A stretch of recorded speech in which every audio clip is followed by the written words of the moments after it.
আসসালামু আলাইকুম। হোমিওপ্যাথিতে রোগী চিকিৎসা দেওয়ার জন্য আমরা যে ওষুধ নির্বাচন করি, এই ওষুধ নির্বাচন বিভিন্ন পদ্ধতি থেকে হতে পারে বা বিভিন্ন উপায় থেকে হতে পারে। এই উপায়ের মধ্যে একটি অন্যতম হচ্ছে খাদ্যাভ্যাস। রোগীর খাদ্যাভ্যাসের উপর ভিত্তি করে আমরা খুব তাড়াতাড়ি রোগীর জন্য একটি সদৃশ ওষুধ নির্বাচন করতে পারি। আমি আপনাদেরকে বোর্ডের মাধ্যমে দেখানোর চেষ্টা করতেছি আমরা রোগীর এই খাদ্যাভ্যাসের উপর ভিত্তি করে কিভাবে ওষুধ নির্বাচন করতে পারি। আপনারা দেখতেছেন বোর্ডে হোমিওপ্যাথিক রোগী লিপি, খাদ্য লক্ষণ সদৃশ ওষুধ খোঁজার কৌশল। অর্থাৎ খাদ্যে তার যে লক্ষণগুলো পাই সেই লক্ষণের উপর ভিত্তি করে আমরা ওষুধ নির্বাচন করতে পারি। সেক্ষেত্রে আমরা চারটি বিষয় চিন্তা করব: রোগীর খাদ্যে ইচ্ছা, অনিচ্ছা, অজীর্ণ এবং রোগ বৃদ্ধি। আমরা হোমিওপ্যাথিক ওষুধ দেওয়ার পূর্বে রোগীর কাছ থেকে তার খাদ্য অভ্যাসের এই চারটি বিষয় জানব। এই চারটি বিষয় আমরা কোন কোন খাদ্যের ওপর জানব। আমরা যদি হোমিওপ্যাথিক রেপার্টরি এবং হোমিওপ্যাথিক ম্যাট্রিয়া মেডিকের দিকে তাকাই, সেখানে দেখতে পাই প্রতিটি ওষুধের এই খাদ্যের ওপর বিভিন্ন পরামর্শ বা দিক রয়েছে। এক একটি ওষুধ এক এক খাদ্যে ইচ্ছা, অনিচ্ছা, অজীর্ণ এবং রোগ বৃদ্ধি হয়ে থাকে। তাহলে আমরা যেসব খাদ্যের ওপর ভিত্তি করে এই বিষয়গুলো পেয়ে থাকি, তার মধ্যে আমি কয়েকটি খাদ্য দেওয়ার চেষ্টা করেছি। আমরা রেপার্টরি এবং ম্যাট্রিয়া মেডিকের মধ্যে মূলত এ ধরনের খাদ্যগুলো পেয়ে থাকি। আপনারা দেখতেছেন বোর্ডের মধ্যে যে মাছ, মাংস, চর্বি, ডিম, দুধ, পনির, ঝাল, টক, মিষ্টি, মশলা, খাদ্য, অখাদ্য, স্বাদ, লবণ, সবজি, রুটি, পানীয়, ফল, নেশা, অন্যান্য। এখানে মোটামুটি কয়েকটি ওষুধ দেওয়া হয়েছে। এই ওষুধ কয়েকটি খাদ্যের নাম দেওয়া হয়েছে।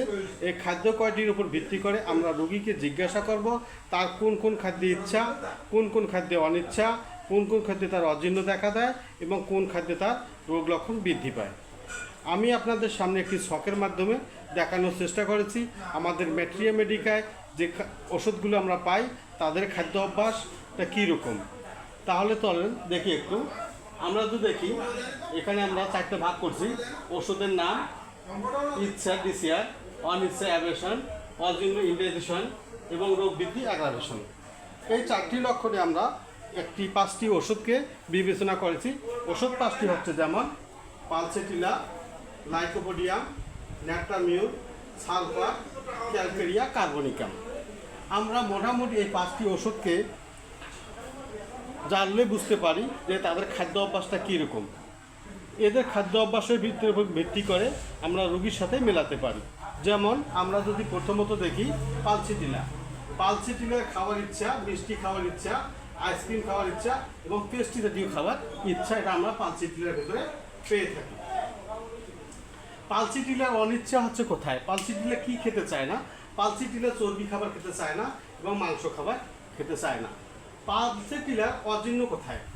পালসেটিলার অজীর্ণ হচ্ছে চর্বিতে, ঘিতে, মাখনে, আইসক্রিম ইত্যাদি। এগুলো খেলে তার বদহজম দেখা দেয়। পালসেটিলার রোগ বৃদ্ধি কোন খাদ্যে? পালসেটিলা সাধারণত তৈলাক্ত খাবার তার রোগ বৃদ্ধি হয়। তৈলাক্ত জাতীয় যে খাদ্যগুলো আছে, এই খাদ্যগুলো যদি পালসেটিলাকে খাওয়ানো হয় বা পালসেটিলা রোগীকে খাওয়ানো হয়, সেক্ষেত্রে তার রোগ লক্ষণ বৃদ্ধি পায়। পরক্ষণে যদি আমরা চিন্তা করি লাইকোপোডিয়ামের খাদ্য অভ্যাস আমরা কী পাই? লাইকোপোডিয়ামের খাদ্যে ইচ্ছা পাই আমরা মিষ্টি, গরম খাবার, গরম পানীয়। লাইকোপোডিয়ামের রোগীরা বা আমরা যদি রোগীর ভেতরে মিষ্টি খাওয়ার প্রবণতা দেখি এবং গরম খাবার বা গরম পানীয় খাবার ইচ্ছা দেখি, সেক্ষেত্রে আমরা লাইকোপোডিয়ামের সাথে মিল পাই। লাইকোপোডিয়ামের অনিচ্ছা, কিছু খাদ্যে অনীহা। আসলে লাইকোপোডিয়াম কম খাবার খায়, অল্প খাবারে তার ক্ষুধা নিবারণ হয়, এর জন্য কিছু খাদ্যে তার অনীহা। লাইকোপোডিয়ামের যদি আমরা দেখি অজীর্ণ, পেঁয়াজ, বাঁধাকপি, ডাল জাতীয় খাবার এবং খাদ্যে গ্যাস। আমরা দেখি যে লাইকোপোডিয়াম পেঁয়াজ খেতে পারে না, বাঁধাকপি খেতে পারে না, খেলে তার অজীর্ণ দেখা দেয়। লাইকোপোডিয়াম রোগ বৃদ্ধি কিসে? ভারী খাবারের পরে এবং বিকাল 4টা থেকে রাত 8টায়। তাহলে আমরা লাইকোপোডিয়াম ওষুধটির খাদ্য অভ্যাস সম্পর্কে জানলাম। এখন আমরা জানবো ন্যাট্রামিউর। এই ন্যাট্রামিউর মধ্যে আমরা কী পাই? ন্যাট্রামিউর যে ইচ্ছা, ন্যাক্টামিউরের লবণ বা নোনতা জাতীয় খাবার তার ইচ্ছা। এটা হচ্ছে ন্যাক্টামিউর। ন্যাক্টামিউরের অনিচ্ছা হচ্ছে চর্বিযুক্ত খাদ্য। ন্যাক্টামিউরের অজীর্ণ হচ্ছে চর্বিযুক্ত খাদ্য এবং স্টার্টার জাতীয় খাদ্য। ন্যাক্টামিউরের রোগ বৃদ্ধি পায় খাদ্যের পরে মাথা ব্যথা। ন্যাক্টামিউরের রুগীরা দেখবেন খাওয়ার পরে মাথা ব্যথা, অর্থাৎ রুগী যদি বলে আমার খাবার পরে মাথা ব্যথা হয়, সেক্ষেত্রে ন্যাক্টামিউর ভাবতে পারেন। এছাড়াও আমাদের আরও ওষুধ রয়েছে সালফার। সালফারের খাদ্যে আমরা ইচ্ছা কি পাই? সালফারের খাদ্যের মধ্যে ইচ্ছা পাই মিষ্টি পছন্দ করে, ঝাল পছন্দ করে এবং মশলাযুক্ত খাদ্য সালফার পছন্দ করে। এটা হচ্ছে সালফারের ইচ্ছা। সালফারের অনিচ্ছা আমরা কি পাই? কখনো মাংসের মধ্যে অনিচ্ছা দেখা দেয়। সালফারের অজীর্ণ হচ্ছে মদ্যপানে এবং মশলাযুক্ত খাদ্যে। মশলাযুক্ত খাদ্যে ইচ্ছা আছে কিন্তু এখানে অজীর্ণ দেখা দিয়েছে। মশলাযুক্ত খাদ্য অনিচ্ছা এবং তার অজীর্ণ দেখা দিয়েছে। সালফারের যদি আমরা দেখি তার কোন কোন খাদ্যের রোগ বৃদ্ধি পায়। সালফারের রোগীরা যদি সাধারণত গরম খাবার, ঝাল এবং মশলাযুক্ত খাবার খায়, সেক্ষেত্রে তার লক্ষণ বৃদ্ধি পায়। অনুরূপভাবে আমরা যদি ক্যালকেরিয়া ওষুধটাকে বিশ্লেষণ করি, সেক্ষেত্রে তার খাদ্য অভ্যাসে আমরা কী পাই? সেক্ষেত্রে আমরা তার খাদ্য অভ্যাসে পাই ডিম, দুধ, মিষ্টি তার ইচ্ছা। Calcarea carbonicum. ক্যালকেরিয়া কার্বনিকামের অনিচ্ছা হচ্ছে মাংসে। ক্যালকেরিয়া কার্বনিকামের অজীর্ণ হচ্ছে দুধে অস্বস্তি, সহজে বদহজম। এবং ক্যালকেরিয়া কাপের বৃদ্ধি হচ্ছে রোগ লক্ষণ বৃদ্ধি পায় ঠান্ডা ভেষজ আবহাওয়া অতি ভোজনে। যদি ঠান্ডা এবং ভেষজ আবহাওয়া থাকে সে সময় যে অতি ভোজন করে, সেক্ষেত্রে ক্যালকেরিয়া কাপের রোগ লক্ষণ বৃদ্ধি পায়। আসলে আমরা হোমিওপ্যাথিক ওষুধ নির্বাচনের জন্য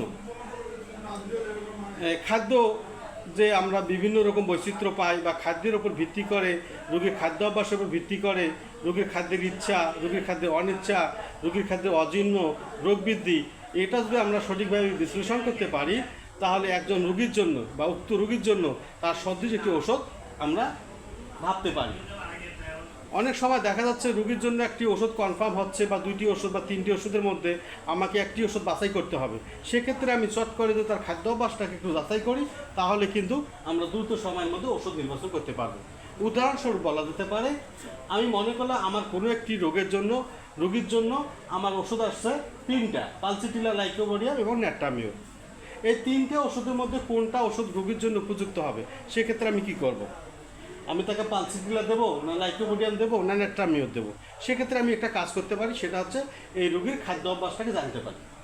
যেমন আমি যদি দেখি যে রোগী মিষ্টি পছন্দ, পালসিটিলা মিষ্টি পছন্দ করে, লাইকোপোডিয়াম মিষ্টি পছন্দ করে, কিন্তু ন্যাট্রামিউর মিষ্টি পছন্দ করে না, লবণ পছন্দ করে। আমার রোগী যদি লবণ পছন্দ করে, তাহলে ন্যাট্রামিউর এক অংশে আগায় থাকলো, এই দুটো পিছায় থাকলো। আচ্ছা দেখি, অজীর্ণ তো দেখলাম যে আমার রোগী চর্বিযুক্ত খাদ্য পছন্দ করে, অনিচ্ছা, চর্বিযুক্ত খাদ্য অনিচ্ছা, এগুলো সব পছন্দ করে। সেক্ষেত্রে আমরা ন্যাট্রামিউরের দিকে আগায় যাব। আমরা স্পেসিফিকভাবে কল্পনা করে, অনুমান করে কখনোই রুগীর জন্য ওষুধ নির্বাচন করব না।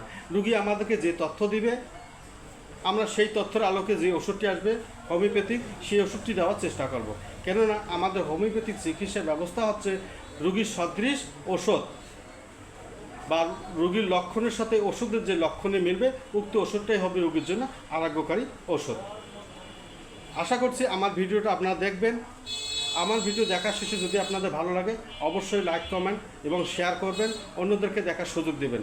পরবর্তী অন্য কোনো বিষয় নিয়ে আলোচনায় আসবো ইনশাল্লাহ। যদি আপনাদের কোনো মতামত থাকে এই ভিডিওর উপরে, অবশ্যই কমেন্টে লিখবেন। পরবর্তী কী বিষয়ে আলোচনা করলে আপনাদের সুবিধা হয় কমেন্টে লিখতে পারেন। আমি সেই অনুপাতে লেখার চেষ্টা করব এবং আপনাদের সামনে ভিডিও নেওয়ার আসার চেষ্টা করব। সকলকে ধন্যবাদ জানাই আমার ভিডিও দেখার জন্য। সকলের সুস্বাস্থ্য কামনা করে আমি বিদায় নিচ্ছি।